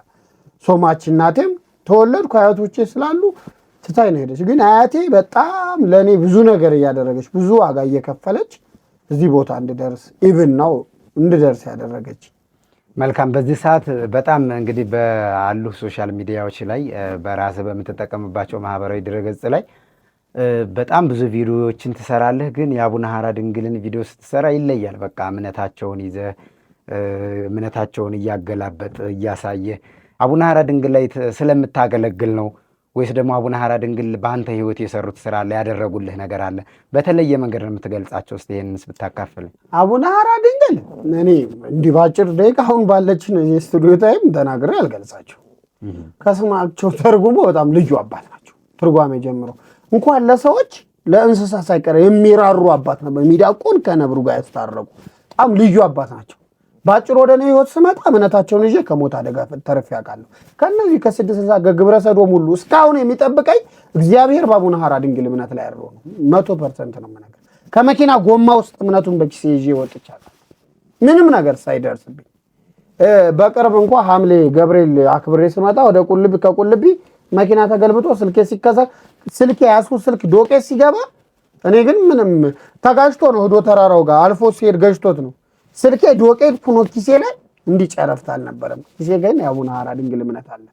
በጣም ብዙ ነገር አድርገውልኛል። በጣም ብዙ ማይክሮቺፕ 666 የተጠቁ ልጆችን አድነዋል በእምነታቸው። በተለይ ባህር ዳር ዘንዘልማ አቡነ ሐራ ድንግል መጀመሪያ ያስተዋወቁት ባህር ዳር ዘንዘልማ አቡነ ሐራ ከመቃብር አፈራቸው የሚፈልቀው አባቴ ፈውሰውልኛል ከትልቅ በሽታ። እኔን ከትልቅ በሽታ ፈውሰውልኛል። በጣም መናገር ከማልችለው በላይ ለሰዎች ብትናገር አሁን ይከብዳል። እንዲሁ ዛማኑኤል አቡነ ሐራ ድንግል ይላል ምናምን የካንሰሩ ስፔሻሊስት አንተ ካንሰር ይዟል እንደ የሚል ሰው ሁሉ እኮ ታገኛለህ። በጣም ነው የምታዝነው። ግን እኔ ግን እግዚአብሔር ምስክሬ ነው ዛሬ እዚህ ሚዲያ ብቻ በራሴ ሚዲያም ተናግሬ አላውቅም። በጣም ረጅም ዓመት የሚያሰቃይ ኪንታሮት ነበረብኝ። ኪንታሮት በሽታ በጣም ረጅም ዓመት ለሰው አትነግረውም። ኪንታሮት በሽታ በጣም ስቃይ መከራ ነው። ባህር ዳር ዘንዘልማ የመቃብር አፈራቸውን ሂጄ ማስተዋወቅ ሂጄ መቃብር አፈራቸውን በጸበል አሻሽቼ በጣም ብዙ አገልግሎት ለማገልገል ረጅም ፕላን ይዤ ነበር። ስቀባው በ7 ቀን ውስጥ ነው። በጣም ነበር የምጨነቀው። ከሰገራዬ ጋር ደም ሳይቀር ነበር የሚወጣው። እንደዚያ ሁኜ በኪንታሮት ስሰቃይ የነበርኩትን ንቅል አድርገው ነው ያወጡት። ለዚያ ነው የካንሰሩ ስፔሻሊስት አቡነ ሐራ ድንግል የኤችአይቪው፣ የአስሙ፣ የኩላሊቱ፣ የነርቡ፣ የእጢው፣ የኪንታሮቱ የልዩ ልዩ ያጋንንት በሽታ መድኃኒት ነው የቃል ኪዳን እምነታቸው። እና እኔ አሁንም እንዳልኩ እኔ አቡነ ሐራ ድንግል ማለት እስትንፋሴ ናቸው። በቃ ሁሉ ነገር አቡነ ሐራ ታልኩኝ በቃ ደስተኛ ሆኜ ነው የምውለው። ብዙ ነገር አድርገውልኝ ያውቃሉ። ኢቭን ነው ልጄን ራሱ ሲወልድ አቡነ ሐራ ነው የምለው። የእውነቴን ነው። ይህን ያክል ነው ማከብራቸው መወዳቸው። ገና ስትወልድ ስወልድ ማለት ነው ገና ተንግዲህ በኋላ እና በጣም ልዩ ፍቅር አለኝ። በሚሊዮን የሚቆጠሩ ሰዎች ይመጣሉ። በጣም ድኖ ይመጣል። የሚገርም አቡነ ሐራ ድንግል ሰዎችን ማለት ነው ከበሽታ ማዳን ብቻ የለም መካን የሆኑትን ሁሉ ያደናሉ። እግዚአብሔር ምስክሬ ነው። 38 ዓመት ባልጋ ቁራኛ የነበረው መጻጉን ያዳነ አምላክ እነዚህን አቡነ ሐራ ድንግል እምነታቸው ይፈውሳል ብለው ሲመጡ እውር ሆኖ የመጡት ለምጻቸው አይናቸው አይቶ ይሄዳል። የዛን ጊዜ አንተ ምን ነው የሚሰማ? እኔ መድረክ ላይ ቁሜ ማይክ ይዤ እያስተማርኩኝ አጎንብሳ የመጣች ሕፃን ልጅ ስትወጣ እየቦረቀች እየዘለለች ደንግጣ ቀና ብላ ስትሄድ ምን ትላለህ? አሁን አንተ ይህን በአይን ብታየው ረጅም ዓመት ያቺ ስትሰቃይ የነበረው ጡጧ ካንሰር ሆኖ ጡጧን ደብቃ በነጠላ ይዛ የምትጓዝ ሴት ጡጧን ማለት ነው በነጠላ እንዲሽፍን አድርጋ ይዛ የምትሄድ ይሸታል ብላ መጣ አቡነ ሐራ ድንግል ስትገባ ደርቆላ ጡጧ ድና ስትመረመር የምን ካንሰር ነው? ከዚህም በላይ እንዴት ምን አለ? ቃላት ሁሉ የለም። እኔ አሁን ብር ከምትሰጠኝ አቡነ ሐራ ድንግል ስዕላቸውን ብትሰጠኝ በቃ ህይወቴ ነው። ቤቴ ላይ እንዳለ አቡነ ሐራ ድንግል ስላድኖ ቢሮዬ ላይ የትም አቡነ ሐራ ኪሴ ላይ ያሉ እምነታቸው ኪሴ በቃ አቡነ ሐራ ሁሌ እኔ ህይወት ውስጥ አለ። አቡነ ሐራን ካልኩኝ ሰይጣን ራሱ ድል የሚነሳበት ብዙ እንዳልኩ አሁን ብዙ ከኛ ሃይማኖት ውጭ የሆኑ የአቡነ ሐራ ድንግል እምነት በማስተዋወቅ አፈር የሚሸጠው የአፈር ነጋዴው እያሉ ብዙ ስናወጥ ላይ እኔ ግን የአቡነ ሐራ ድንግል እምነት ሲይዘው በደስታ ነው። ህይወቴ ነው። እውነቴን ነው። አቡነ ሐራ ድንግል እምነታቸውን ይዤ እስከ ሳምንት ካላስተዋወቁት የሆነ ይከፋኛል፣ ይጨንቀኛልና ምን ሁኜ ነው ብዬ ሳስብ ለካ አቡነ ሐራ ድንግል አልሄድኩም። እምነቱን ይዤ የካንሰሩ ስፔሻሊስት ማለት ሰዎች መጣው ከሚድኑበት በላይ ስነካው እኔ ብዙ አጋንንት ከኔ ላይ ይወጣ ነው። በጣም ሰላም አገኛለሁ ማለት ነው ለኔ። እና ትላንት አሁን ረቡዕ ነው እዚያው ነው ያልኩኝ። አንድ ሳምንት ቁሜ በቃ እየከፋኝ በቃ ጭንቅ ላይ ነበር፣ ግን ስላልሄድኩ ነው። እና አቡነ ሐራ ድንግል የትኛውን ተናገር የትኛውን ልተው? ስማቸውን በየትም ቦታ ሆነ ብጠራው አሉ፣ እሳቸው ይደርሳሉ። ደግሞ ቃል ኪዳናቸው እዛ ገዳመ ወናያትም ያሉ በሸዋ ምድር ይነግሳሉ። በጣም ብዙ ካንሰር፣ ብዙ በሽታ ይፈወሳል። ጻድቁ በዓለም አደባባይ ይታወቃሉ ተብሏል። ማጋነን አይሆን። በ21ኛው ሰዓት ቃል ኪዳናቸው የተገለጸበት ዘመን ያውም በዚህ በትንሿ ቲክታክ ፕላትፎርም በዚህ ስልኬ ማንም አያውቃቸውም ነበር። መጀመሪያም ባህር ዳር እጄ ማስተዋወቅ እኔ ነኝ። ባህር ዳር የሚያውቃቸው የባህር ዳር አካባቢ ሰውና እዚህ አካባቢ የነበረ ነው። አንተም ያው በርሜል ጊዮርጊስ ስለምትሄድ ገዳማቸውም አይተዋል። የመቃብራቸው ስላየው ስለማውቅ እንጂ ባህር ዳር የሚያውቃቸው የለም። አዲስ አበባ የሚያውቃቸው የለም። በቲክቶክ ፕላትፎርም እኔ ቪዲዮ እኮ ለቅቄላቸው 2 ሚሊዮን ምናምን ይታያል ቪዲዮ እሳቸው ካንሰሩ ስፔሻሊስት ሲል አረ እንዲሁ የካንሰሩ ስፔሻሊስት ስትል እኮ ደስ ይለናል ይላሉ። ከተማ እያገኙ የሆነ ገዳም እና ልዩ ናቸው። ስለ አቡነ ሐራ የእውነት አንድ ቀን ትልቅ ፕሮግራም አዘጋጅና የዳኑ ሰዎችም ተጨምሮ በጣም ትልቅ ሾው አድርገው እንዲሁ የሆነ በጣም ብናገር ይተነፍስልኛል። አሁን ነካ ስላረከኝ ውስጤ ተነክቷል። መልካም እሺ። የአቡነ ሐራ ረድኤት በረከታቸው ለሁላችን ይድረሰን። አንድ ሰው በህይወቱ ሲፈጠር ከእናት ከአባቱ ከተወለደ በኋላ ያው በሚያድግበት አካባቢ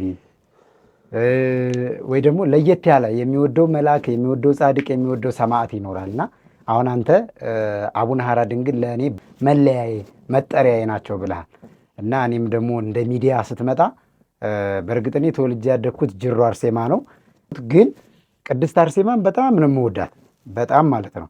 አጋጣሚ ሆኖ ግን ያው ቅዱስ ጊዮርጊስ ደግሞ እኔ በሰዎች ዘንድ እንድታወቅ እንዳገለግል ብዙ ዓመት አሁን በመንፈሳዊ ጉዞ አዘጋጅነት 7 ዓመት ቆይቻለሁ። ከዚህ በፊት ግን በርሜል ቅዱስ ጊዮርጊስ ላይ ከጀመርን ጉዞ 2 ዓመታችን ነው። ያው ጸበሉን በሚዲያ በሶሻል ሚዲያ በዓለም ዙሪያ ከታወቀ ቀድሞ ይውጣ 2007 ላይ ጸበሉ ይፍለቅ እንጂ ከ2014 መጨረሻ ወዲህ ነው 2015 ላይ ነው ሁሉም ሰው የአዲስ አበባ ሰው ወደ በርሜል ጊዮርጊስ መሄድ የጀመረው እና 5 ዓመት በሌላ ገዳማትና አድባራት አክሱም ጽዮን፣ ላሊበላ፣ ግሸን፣ ጎንደር በተለያየ የንግስ ጉዞና የዘወትር ጉዞ ካገለገልኩባቸው ቦታዎች በተለየ መንገድ 5 ዓመትና 2 ዓመትን ስታወዳድረው የ3 ዓመት ልዩነት አለው እና በርሜል ቅዱስ ጊዮርጊስ ያው ለእኔ እንዳንተ እንደ አቡነ ሐራ ድንግል መለያዬ መጠሪያዬ ብራንዴ በቃ ማለት ሰው የሆንኩበት ሰው ስል ሰው ሆኜ ተፈጥሬያለሁ። ግን አለ አይደለ በቃ ማንነቴን አውቄ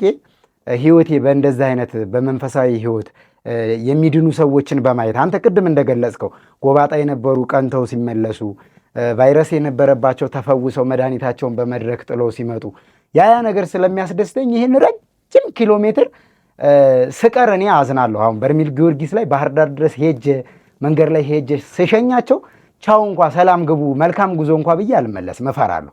የምፈራበት ምክንያት ምንድን ነው? ይህን ሁሉ መንገድ ሰውን ሰላም ግቡ ብለህ መመለስ ለእኔ በጣም ይከብደኛልና በርሜል ጊዮርጊስ ላይ ሁል ጊዜ ያን ሁሉ ሙቀት፣ አቧራ፣ 350 ኪሎ ሜትር ኮረኮንች ይህን ሁሉ ሱዳን ጠረፍ ላይ ሄጄ በማገለግልበት ጊዜ በርሜል ጊዮርጊስ ላይ ሲሄድ ሁል ጊዜ ደስተኛ ነኝ እና አንተም በርሜል ጊዮርጊስ ላይ ከሄዱና ከተጠመቁ ካዩ መምህራኖችም ምዕመናንና ምዕመናትን መካከል አንዱ ነህና በርሜል ቅዱስ ጊዮርጊስ መቼ ነበር የሄድከው? አውቀዋለሁ የሄድክበትን፣ ግን ግልጽ እንድታደርግላቸው ለአድማጭ ተመልካቾች ስለፈለግኩ ነው። እንዴትስ ሄድህ? እስቲ ከዚህ እንጀምር። እኔ በርሜል ጊዮርጊስ ከሄድኩ ይቆይቷል፣ ግን በጣም የማይረሳው የዛሬ 2 ዓመት ነው። 2 ዓመት የሄድኩት ይህ ማይክሮቺፕ የተቀበረበትን ልጅ ይዤው ሄድኩት። እንዲሁም እኔ ሁሌም በጣም ማከብርህ ሰው፣ በጣም በስራ የምደነቅብህ የምቀናብህ ሰው ነኝ። ሰማዕታትን የሚያከብር ሰው እግዚአብሔርን የሚያከብር ሰው ነው። በዛን ዘመን የእግዚአብሔርን ማደሪያና እግዚአብሔርን ዘንዱ አፉን ከፍቶ ይሳደባል ነው።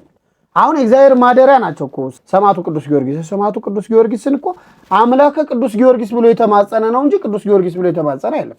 አምላከ ቅዱስ ጊዮርጊስ ብሎ የተማጸነ 3 ጊዜ ስምህን ቢጠራ ከመነፋስ ከመቅጽበት እደርስለታለሁ ነው አይደል? ቃል ኪዳናቸው ቃል ኪዳኖች ሰማዕቱ ሁሌም እቀናብሃለሁ። ሰማዕቱን በምትጠራበት በምታስተዋውቀው፣ በመኪና አብረህ ሂደህ በምታገለግለው፣ ለቤተ ክርስቲያኑ በምታደርገው፣ እዚያ በምታሳልፈው ቻሌንጅ ሰው ግን እንዲድን ያለህ አስተሳሰብ ለኢትዮጵያ ኦርቶዶክስ ተዋሕዶ ቤተክርስቲያን ትልቅ ባለውለታ ነህ በማለት እኔ ራሴ በደካማው አንደበቴ እመሰክርልሃለሁ። ለምን ብዙ ቻሌንጅ ስለምታሳልፍ። እዚያ ቦታ ላይ ያለውን ፈተና ደግሞ እንዲህ እንደሚታሰበው አይደለም። አንድን ሰይጣን ለማስወጣት እኮ ሚሊዮን ህዝብ ራሱ ፈተናው ከባድ ነው።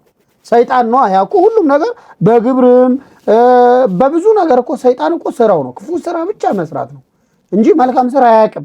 መልካም ስራ ሰራ ያ ክፉ ስራ ባለቤት ካንተ ጋር ያ መላኩ ይዋጋል እና ትንሽ የተጣለው መላክ ያ ትንሽ ፈተና ላይ ያሳድራና በርሜል ጊዮርጊስ መጀመሪያ ሄድኩኝ የዛሬ 4 ወይም 3 ዓመት አካባቢ በደንብ ግን የሄድኩኝ በደንብ የተመላለሱ የዛኔ የተገናኘን ጊዜ የዛሬ 2 ዓመት ይህ ማይክሮቺፕ የተቀበረበት ሀብታሙ ጋር በመሄድ ነው።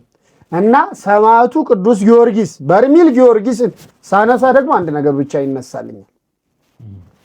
ሁሌም ይህንን እንደውም ቆርጣችሁ ለኔ ራሱ በቲክቶክ ብትሰጡ ደስ የሚለኝ ሁሉ ኦርቶዶክሳዊ የተዋህዶ ልጅም ፕሮቴስታንት ሙስሊምም ሊሰማው የሚገባ እኔ ፕሮቴስታንቶች የአዳራሽ ነብይና ሐዋርያ ከመሆናቸው በፊት የጊዮርጊስን ታምረ ዳዊት በርሜል ጊዮርጊስ ገብተህ ተጠምቀሃል፣ ብዙ ጊዜ አይተኸዋል። በህይወቴ በርሜል ጊዮርጊስ ከሚወራበትም ብዙ ቀን ክጃለሁ። ሲያወሩ ይሰውራል የሆነ ነገር ታያለህ ምናምን ሲሉ ማለት ነው። እኒህ ሰዎች ግን ምን ሆነው ለምንድን ነው እንዲህ የሚዋሹት? ለምንድን ነው ማለት አለ አይደል? አሁን አንዳንድ ገዳም ሲተዋወቅ ተጋኖ ያልሆነ ሆነ ተብሎ የሚተዋወቅ የምትሰማበት ቦታ አለ። ምንም ያልተሰወሩበት አባቶች ስውራን አባቶች አሉ ሚል ሰምተህ አታውቅም? ዝም ብሎ ዋሻ ውስጥ ለውስጥ አለ የሆነ ትልቅ ነገር የሚሉ አሉ። እና በርሜል ጊዮርጊስ ነፍስን ከስጋ ይለያል ሲሉ እግዚአብሔር ምስክር። አሁን ደግሞ እንዲህ ይላሉ። አረ እግዚአብሔር ይቅር ይበለን ተው እስኪ እላለሁ። እና የመጨረሻ ገብቼ ግን ሳየው መድኃኔዓለም ሰው እንዲያስባል እኔ ተሰውሬ እንደዚህ አሁን ሁሉ ነገር አይቼ ተው ገነትም ሲኦልም ሰው እንደ ልቡናዊ ተው። ግን መሰወሩ እዚያ ጋር የምታየው ነገር ብዙ ኃጢአቴን አይቼዋለሁ። እንዳለ የሰራኋቸው በደሎች ኃጢአቶች ብዙዎችን በርሜል ጊዮርጊስ ተሰውሬ አይቻቸዋለሁ። ቃል ለሰማይ ለምድር ምንም ውሸት አይደለም። ስገባ በርሜል ጊዮርጊስ ተሰውሬ የሰራሁት ኃጢአት ቀን ሳስበው ይሁን አላውቅም። ብዙ ጊዜ ደጋግሜያቸው ጨለማ ነገር አይቻለሁ፣ ብርሃን ነገር አይቻለሁ፣ ኮቴ ሰምቻለሁ ማልዋሸው። እና የጓደኞቼ መጥቼ ስነግራቸው ይስቃሉ። እኔም እንደናንተ ነበር ስስቅባቸው ያልኩኝ። ነፈቀ ካደ ተጠራጠረ ከሚለው የመጡ ናቸው። ይህ የአደባባይ ሚስጥር ነው። ያው ይህ ሃይማኖት ሌላ አስተምሮ ምናምን ነቀርሳ አይደለም፣ ግን ትርጓሜው ነፈቀ ካደ ተጠራጠረ አምላኩን ተወ ሆዱ አምላኩ አደረገ ከሚለው ግስ የወጣ ነው። ማንም ይህን አይዋሸውም። የአደባባይ ከነ ሉተር ጀምሮ ብዙ ሚስጥር አለው እና እነሱ ስለማያምኑ በጸበል አያምኑም አይደለ? ለምሳሌ ማርቆስ 16:16 ላይ ያመነ የተጠመቀ ይድናል ብሎ ክርስቶስ ኢየሱስ ራሱ የድንግል ማርያም ልጅ ኢየሱስ ክርስቶስ ፈጣሪያችን ወልድ ወደዚህ ምድር መጥቶ በደቀ መዝሙሩ በዮሐንስ እጅ ተጠምቋል በ30 ዘመን። የተጠመቀበት ምክንያት ደግሞ አዳምና ሔዋን ዕፀ በለስን በልተው ከገነት ጠፍተው ርቀው የዘላለም የሞት ደብዳቤ ተጽፎባቸው ነበር። ያን የሞት ደብዳቤ ለመቅደድ ለመሻር ጥምቀትን ሲያስተምረን በዮርዳኖስ በደቀ መዝሙሩ በዮሐንስ እጅ ተጠምቋል። ከዚያስ መንፈስ ቅዱስ በርግብ አምሳል ወርዶ የምወደው ማከብረው የማፈቅረው ልጄ ይሄ ነው እርሱን ስሙት ብሎ ተናግሯል። እና ጥምቀትን አስተምሮናል። በጥምቀት ስለማያምኑ እዚያ ላይ ያለው ብዙ ቦታ ጸበል ቦታ ብዙ ቦታ ስተድ አይሰውረም። ምን የአደባባይ ሚስጥር ነው ውሸት ስላልሆነ። በርሜል ጊዮርጊስ ግን ያለውን ኃይል እደውዩት ፕሮቴስታንቶች፣ ለመላው የፕሮቴስታንት እምነት ተከታዮች ይሄ ጥሪ ነው። እግዚአብሔር ምስክሬ ነው። ጸበል አይሰውርም፣ ጸበል አያድንም፣ ጸበል እንዲያረግም አይደል የሚሉት። በርሜል ጊዮርጊስ ይምጡና ይሁት ጸበል ይሰውራል፣ ጸበል እንዲያደርጋል። እስኪ የእግዚአብሔርን ስራ በትክክል ይሁት። ይሄ የግል ጥሪ ነው። እግዚአብሔር እንዲያውም ስደውልኝ ና ስትለኝ መጀመሪያ በህይወቴ እንደዛሬው ደስ ያለ ቀን የለም። ሰው ሁሉ ዓለም ሁሉ ወደ በርሜል ጊዮርጊስ ይሄድ፣ የእግዚአብሔርን ስራ ይወህዶ። ጌታ ኢየሱስ ነው ማለት ብቻ በዚህ ዘመን አያድን። እስኪ የጌታ ኢየሱስ ክርስቶስ የመድኃኔ ዓለም ወታደሮች ሰማዕታት፣ ጻድቃን ኃይላቸውን እዩ። እግዚአብሔር በሰማዕቱ በቅዱስ ጊዮርጊስ ጸበል ምን ኃይል ያሳያል? አንተ ራስህ ገብተን ስላየው አንተና እኔ አሁን ገብተን ጸበሉ ቦታ ስለወጣን ብዙ ነገር ብናወራ ቀኑን ሙሉ ማውራት እንችላለን። ግን የማያምኑ ሰዎች በተለይ አሁን ከቤተ ክርስቲያን ጉያ ምንም ሳይማሩ እየወጡ እየኮበለሉ አዳራሽ የካራቲ ምግብ የሆኑ ሰዎች፣ ለገንዘብ ለቢዝነስ ብለው ደግሞ ትውልዱን እየነዱ ያሉ፣ በክህደቱ ዓለም ሆነው እንደ ንስጥሮስ እንደ አሪዮስ ደግሞ ትውልዱን እያበላሹ ያሉ፣ ትውልዱን እየመዘበሩ እየበዘበዙ ያሉ፣ በኢኮኖሚም በህይወትም እኒህ ሰዎች ሄደው በርሜል ጊዮርጊስ ሊዩት። ይህ የመጀመሪያ ጥሪ ነው። እኔ ከፕሮቴስታንት ወጥተው ኦርቶዶክስ ተዋህዶ ይሁኑ እያልኩ አይደለም፣ ወይም ሙስሊሞች ኦርቶዶክስ ተዋህዶ ይሁኑ አይደለም። ግን እግዚአብሔር አምላክ ወልድ ኢየሱስ ክርስቶስ ባከበረው በመረጠው ቃል ኪዳን በሰጠው በሰማዕቱ ቅዱስ ጊዮርጊስ በርሜል ጊዮርጊስ የሚሰራውን ታምር ይሁን። እዚያው አካባቢ አባ አምደ ሥላሴ ነው አይደል የሚባሉ ትንቢት የተናገሩ ሰባል ጸበል ይፈልቃል ብለው ምርት ደረጎ ኪዳነ ምህረት እዚያው ከበርሜል ከሰማዕቱ ከፍ ብሎ የአምላክ እናት ናት። የካቲት 16 ቀን ከልጇ ከኢየሱስ ክርስቶስ አማንዬ ብሎ ቃል እስከገባላት ድረስ ቃል ኪዳን የተቀበለች እናት ናት። የምህረት ቃል ኪዳን ልጇ ኢየሱስ እስከ በላይ ተሰብ የሰውን ስጋ ይበላ እስከነበረው እስከ በላይ ተሰብ ድረስ ቃል ኪዳን የተቀበለች እመብርሃን ወላዲተ አምላክ ነች። በላይ ተሰብ ባይዘው እንደ አብርሃም መልካም ስራ ሊሰራ ጎዳና ላይ ቤቱን የሰራ ነው። አቦል መንፈስ ቅዱስ አብርሃም ቤት እንደገቡ ሲያቅ ዲያብሎስ፣ ከዛም በኋላ ደግሞ ሳጥናኤል ደግሞ ሰይጣን ደግሞ ሶስት ሆኖ ገብቶ የልጁን ስጋ አስቀቅለው አስበልተው ሜዳ ወጦ ይህን ግብሩን ትቶ ሰው በላይ ተሰብ ነው።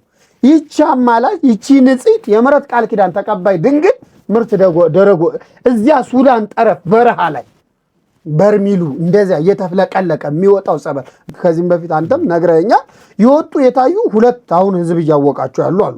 ገና የሚፈልቁ ደግሞ 5 አሉ። እና ከዚያ ውስጥ በርሜል ጊዮርጊስ ላይ ያለውን ተአምር ሰው ሁሉ ዓለም ሁሉ ህዶይ ሃይማኖቱን አይቀየር። ግን ምን ያደርጋል? እስኪ ጸበል የሚባለው እንዲያደርጋል ወይ ሁሉ? በእውነት እውነቴን ነው። እኔ የመጀመሪያ ቀን ስጠመቅ ዓለም ሁሉ አስጠልቶኛል። ዓለም ሁሉ ነው የሰራሁትን ኃጢአት አይቼዋለሁ፣ ጥፋቴን አይቼዋለሁ። በህይወቴ ደግሞ በጣም ኃጢአቱና በደሉ ምን እንደሆነ ታውቃለህ? ጸበሉ እንዲያደርግ ውሸት ነው እያልኩ ነው ሰዋሪው። በጭራሽ አይሰውርም፣ በጭራሽ እንዲያደርግም ብዬ ለሰዎች እኔ ሰዋራይ ነበር ከመሄዴ በፊት ቀድሞ ሂጄ ሳየው ግን መድኃኔዓለም ይቅር በለኝ፣ ንስሐም የገባው እዚያው ነው። ፈጣሪ ይቅር በለኝ፣ የፈጠርከኝ አምላክ ለካ አንተን እየተገዳደርኩ ነበር፣ ይቅር በለኝ። ሰማዕቱ በጣም ደግሞ ሰማዕቱን እወደዋለሁ፣ የእውነቴን ነው። ይህ ሁሉ ታምር አይቻለሁ። ዓለም ሁሉ ግን በርሜል ጊዮርጊስ ሄድ። ዓለም አልኩ የትም አይሄዱ፣ እንዲሁ የትም አይሄዱ። መጀመሪያ በርሜል ጊዮርጊስ የሚታየውን ታምር እህደው እግዚአብሔር እውነቴን ነው። አንተ በሄድክበት አጋጣሚ ደግሞ ያን ሀብታሙን ይዘህ ምርት ደለጎ ኪዳነ ምሕረት ላይ ማስታወቂያ ስትሰራ ነበረ። ከአንተ ጋር አንተ በሄድክበት ወቅት ደግሞ ታዋቂ ሰዎችም ነበሩ። ቦታው ላይ የተከሰተም አደጋ ነበረ። እነዛ ነገሮች ቬሮኒካ ዳነ ነበረች፣ ሀና የምትባለው ጓደኛዋ ነበረች። የበዛይና አካባቢ እና ያው እዚያው አካባቢ ያው አለ ፈተና ይፈትናል። እንዲህ ጸበል ባለበት ይሃተቱም ፈተናውም አሁንም ድረስ እንዲህ የሚፈትነው ነገር በጣም ትልቅ የእግዚአብሔር ምሕረት ሀበሃለወት በዚህ ኃጢአት በህየት በዚህ ጸጋ እግዚአብሔር ብዙ ኃጢአት ባለችበት የእግዚአብሔር ጸጋ ምሕረት ይበዛል። ብዙ ጽድቅ ባለበትም ፈተና ይበዛል። ብዙ ጊዜ እኮ ስናየው ማለት ነው አንዳንዴ ግርም ይለናል። እኔ ብዙ ሰዎች እግዚአብሔር ረሳይ እግዚአብሔር ተወይ የምንል ሰዎች አለን ስንፈተን። ሀበሃለወት በዚህ ኃጢአት ብዙ ኃጢአት ባለችበት የእግዚአብሔር ምሕረት፣ ብዙ ጽድቅ ባለበት ደግሞ ፈተናው ይበዛል፣ መከራው ይበዛል። እንዲሁ ብዙ ጊዜ እኮ ሮሜ 8 ላይ እዚያ የምናየው 34 ላይ መኑ ያድገነ ፍቅሮ ለክርስቶስ፣ ከክርስቶስ ፍቅር ማን ይለየናል? ራብ ነው፣ ጥም ነው፣ ስደት ነው፣ ሾተል ነው፣ እሳት ነው ይላልና በርሜል ጊዮርጊስ በዛ ወቅት ላይ የተፈጠረው ነገር ትልቅ ፈተና ነበር። እንዳለ ሳር ቤቶች በሙሉ እዚያ ማርያም መሬት ላይ የተሰሩ ተቃጥለዋል። እኛ ይሄናችን እያየ የዛኔ ሀብታሙም ነበረ፣ ጉዞውም ነበረ። እንዳጋጣሚ ሆኖ ሚያዝያ ጊዮርጊስ ደግሞ ሊደርስ የእመቤታችን የዕለት ዕለት ነው። ትዝ አለ አይደለ? የእመቤታችን የዕለቷ ዕለት ነው የተቃጠለው። መጋቢት 21 መጋቢት ነው አይደል? አዎ መጋቢት 21 የተቃጠለው የእመቤታችን ዕለት ነው። በ23 ጉባኤ ነበረ፣ እዚያው ማታ ጉባኤ ነበር። እንደውም አስተምሬያለሁ። ማታ ጉባኤ እኔ ነኝ ያስተማርኩ። በ23 በ21 እንደተቃጠለ እኔም አስታውሳለሁ እንደዚሁ። እና በዛ እሳት ተነሳና በጣም አስቸጋሪ እሳት ነበረ። በረሃም ስለነበረ ብዙ እንዲያውም ሰው ሁሉ ይጎዳል ተብሎ ታስቦ ነበረ። እግዚአብሔር ይመስገን ግን ቤቶች ተቃጥለው በጣም ብዙ ርብርብ ሆኖ ሰማዕቱ ራሱ ያንን አስበርዶታል። ግን ሙሉ በሙሉ በሚባል እመቤታችን መሬት አካባቢ የተሰራው ተቃጥሎ ነበር። እንደው አሁን አንተ በተጠመቅበት ጊዜ እዛ ጊዜ በጣም ብዙ ወረፋ ነበረ። ስንት ቀን የተጠመቅከው? እና ከጸበሉስ እንደው ምን ተረዳህ? አሁን ቦታው ላይ የሚነሱ ብዙ ተግዳሮቶች አሉ። አንዳንድ ጊዜ እዛ ሄዳችሁ የምታዩት ነገር ትክክል አይደለም። በትልልቅ አባቶች መምህራን ይነገራልና ምዕመናን ደግሞ በትንሽ ነገር ይደናገራሉ። አንዳንዶች ያው ቅዱስ ጊዮርጊስ ሄደው መዳን ይፈልጋሉ። አንዳንዶች ደግሞ የአባቶችን ትምህርት ይሰማሉ። ግን በመሃል የሆነ ከፋፋይ ነገር ሲመጣ ምዕመናኑ ለሁለት ይከፈሉና የትኛውን እንመን ብለው ግራ ይጋባሉ። አንተ አሁን በትንሿ በቤተ ክርስቲያን በመንፈሳዊ እውቀት ያንን ጸበል እንዴት ነው ተረድተው የመጣው እንዳንድ መምህር? እኔ እግዚአብሔር በሚያውቀው አሁንም እውነቴን ነው፣ ሰማዕቱ ምስክሬ ነው። እኔ ታላቅ የእግዚአብሔር ኃይል አለ ብዬ ነው እንደዚህ እስካሁን ማወራው። ይሄዱና እኔ አሁን አንዳንዴ ሰው ተከታዮች አሉ፣ አባቶች አንበል፣ አባቶች እኮ ይፈተናሉ። ፍጹም እዚህ ምድር ላይ እኮ የሰው ፍጹም የለውም። ዛማኑኤል ጸጋ እንኳ ቢኖረኝ ዛሬ አይደለም ስሞት ነው። እኔ ምንም የሌለ ኃጢአተኛ ሰው ነኝ። ይህማ ከሆነ ከዘመኑ ነቢያትና ነቢይን ከሚሉት በሬንጅ ሮቨር እየሄዱ ሐዋርያንን ከሚሉት ምን ተለየ? በቅንጡ ቤት እየኖሩ እነዚያ ስለ ክርስቶስ የተሰደዱ ሐዋርያት ቤተሰባቸውን ዘመዳቸውን የጣሉትን ሐዋርያትን ከሚሰብኩ አስመሳዮችና ለምድ ለብሰው ከመጡ ተኩላዎች በምን ተለየን? አንዳንዴ አባቶችም ቢሆኑ እንደ አባትነታቸው ይከበሩ፣ መምህራኖችም እውነትን ይስበኩ። አባቶችም ይህንን ነገር ከሩቅ ሆነው እንደኔ ከሚያወሩ ለምን ቦታው ላይ ሄደው እግዚአብሔርን ኃይል አያዩትም? ለምን እግዚአብሔርን ስራ አያዩትም? እኔ አሁን እንደዚህ መወሩ ካየሁት አንጻር ነው እንጂ ፈጥሬ አይደለም። አይተኸኛል፣ እዚያው ገዳሙ ላይ አግኝተኸኛል።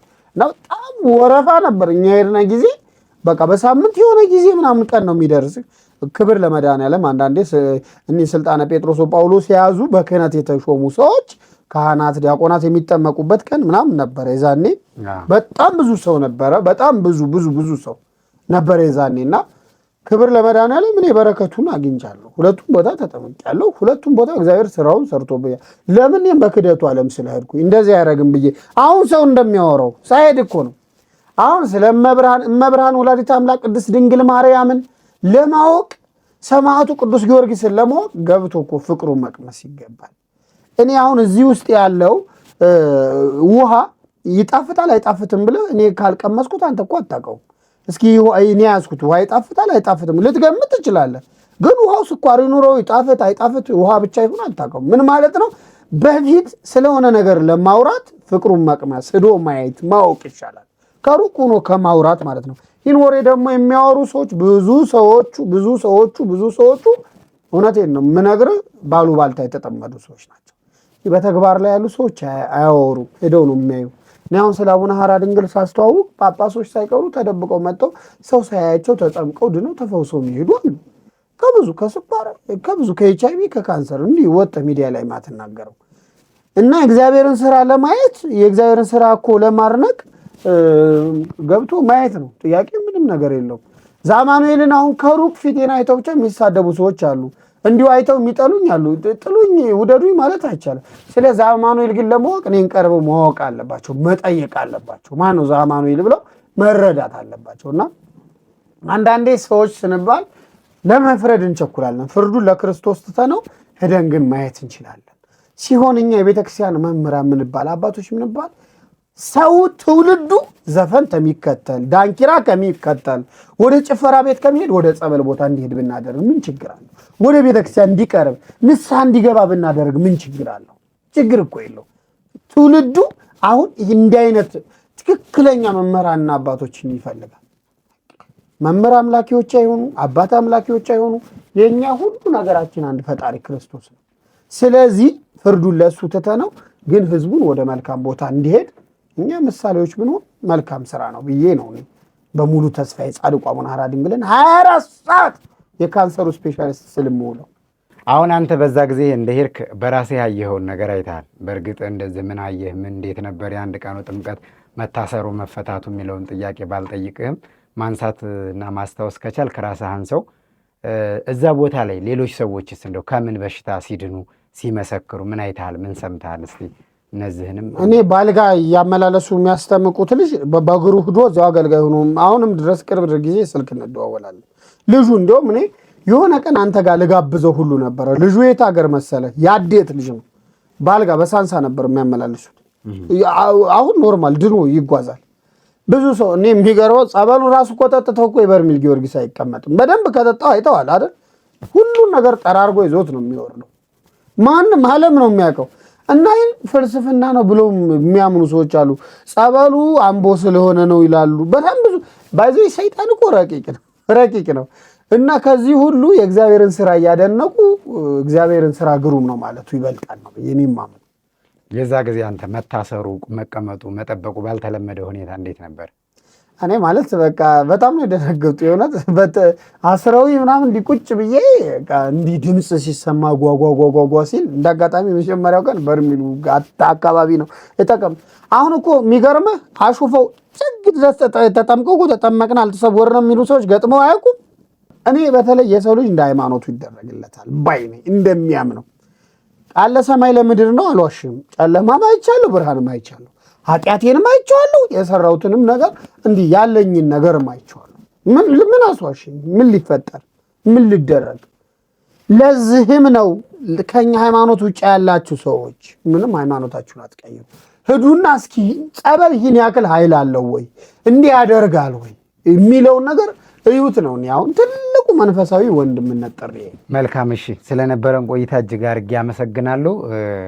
እግዚአብሔር ያክብርልኝ መምህር።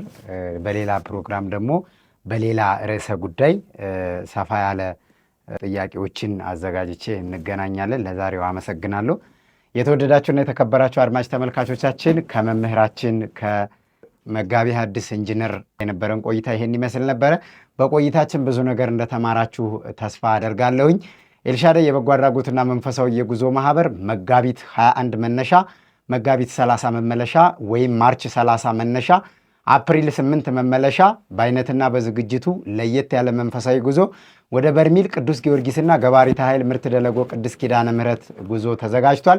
ምዝገባ የሚቆየው እስከ መጋቢት 5 ድረስ ስለሆነ ቀድመው ለሚመዘገቡ ጣና ገዳማት ላይ እንጦስ ኢየሱስ፣ ክቡራን ገብርኤል ደብረ ማርያምና ገዳመ ወህንያት አቡነ ሐራ ድንግል መቃብራቸው ከቤተ መቅደስ ከሚገኝበት እምነታቸው ከመቃብራቸው ከመካነ መቃብራቸው ላይ ከሚፈላበት ቦታ ገብተን ጸበል ተጠምቀን የቃል ኪዳን እምነታቸውን ተቀብለን ተባርከን የምንመጣበት ቦታ ነው። መጋቢት 5 ድረስ ሁላችሁም በአካል ለመምጣት መገናኛ ማራቶን ህንፃ 6ኛ ፎቅ 603 ላይ ወይም ከታች በሚቀመጡላችሁ ስልክ ቁጥሮች እየደወላችሁ መመዝገብ ትችላላችሁ። በሀገር ውስጥም ከሀገር ውጭም ያላችሁ በቴሌግራም፣ በዋትስአፕ፣ በኢሞ በምትጠቀሙት ማህበራዊ ድረገጽ ላይ እኛን ታገኙናላችሁ። በ0906 787878 በ0965 454545 ላይ በመደወል ተጨማሪ መረጃ መውሰድ ትችላላችሁ። በድጋሚ እስከምንገናኝ ከቀሪ የዶርቃ ሚዲያ ፕሮግራሞች ጋር ቸር ሰንብቱ።